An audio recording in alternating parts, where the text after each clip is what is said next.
In this video I want to cover exposure bracketing, and the point with exposure bracketing is if you imagine you have an image where there's a lot of dynamic range, meaning that the dark parts are very, very dark and the bright parts are very, very bright, then your camera can only cover a fraction of that, say 14 stops if it's a good camera.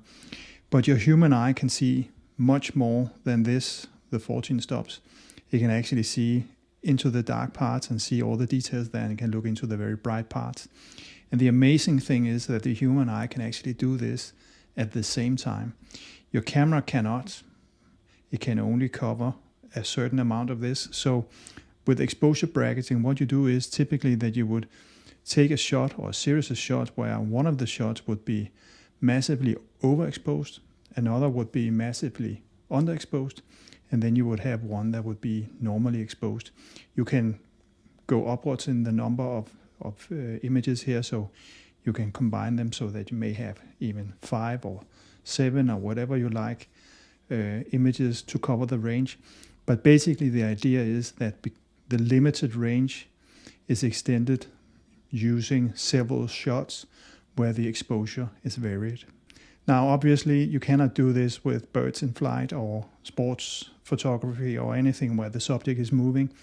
So I find this typically is most useful for landscape architecture, basically where things are not moving.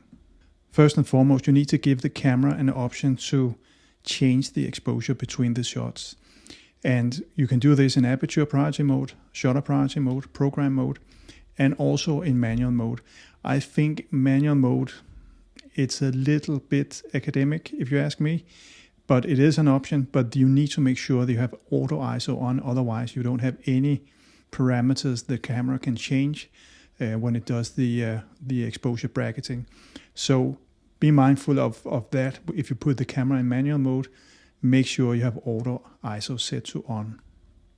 Another thing I want to mention is that if you have your camera in single mode, single release mode, then you will need to hit the shutter as many times as you have specified in the bracketing sequence. See here I'm in single release mode, and now I have to press 3 times in order to get the bracketing done.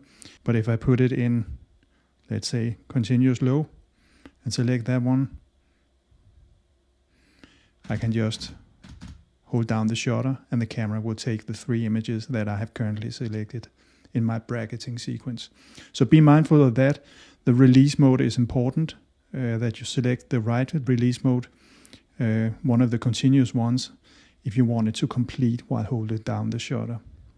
If you go into the photo shooting menu here, you can see a bit down in the menu, there is an option called auto bracketing. And if you select that one, you can see here you can select what it is you bracket for.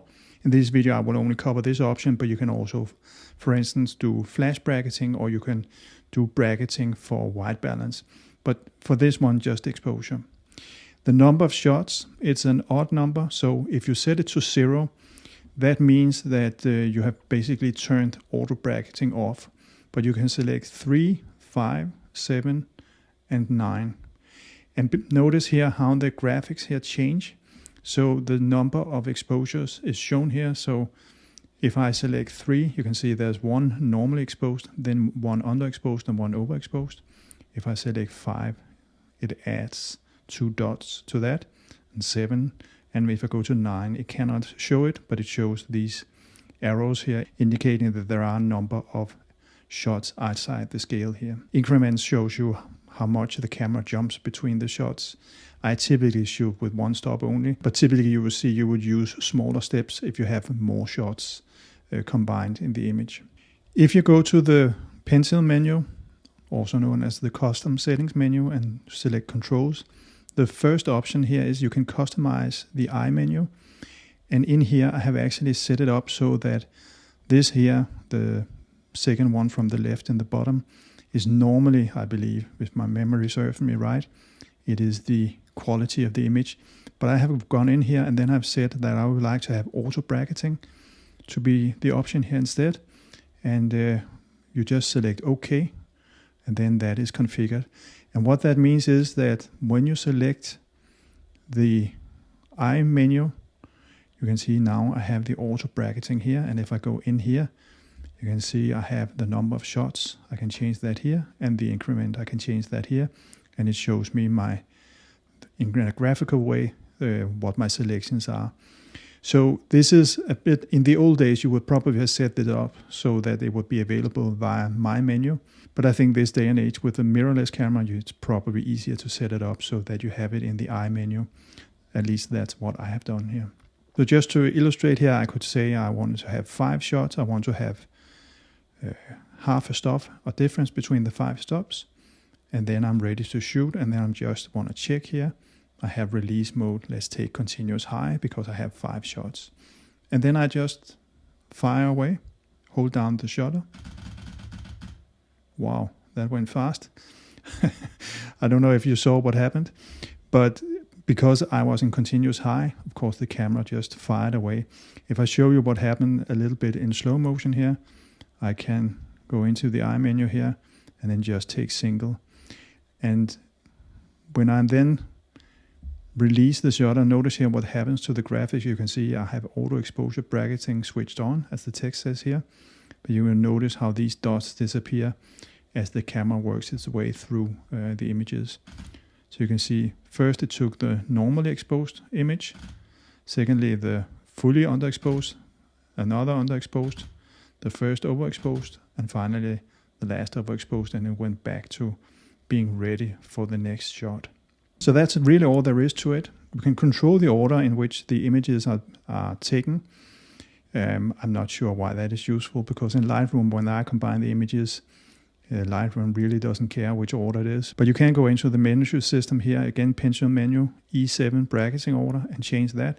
And also here you can set up what you want to vary when you're shooting in manual mode. But again, I think this is super advanced use of bracketing. I must admit I've never used this part of the menu system. But with that done, we're ready to combine the images in Lightroom. So here in Lightroom I have imported an example, 3 images with 2 stops of difference between the 3. And if I just take the normally exposed, you can see the histogram here is right in the middle. If I take the underexposed, it's very lefty, and the overexposed, it's very much to the right. So that is as you would expect it. And here in Lightroom, you just, in the menu system, select photo, and then photo merge, and then HDR. And here you have it, the combined result in Lightroom. And there are some options here you can play with, but basically it just generates a new combined image here that for some reasons beyond me, it puts right in the middle. But the giveaway is that you can see that it's called something with HDR. If you look at the file name here, or go in here, you can see it's called something with HDR. So that's the way you can recognize this when you sit there and wonder, where did it go? This is actually the one. So there you have it. That was exposure bracketing. There are probably other ways to combine the 3 images, or 5, or how many you have. But I just wanted to show you how to do it in Lightroom. Hope this was useful. As always, happy shooting. Take care. Bye-bye.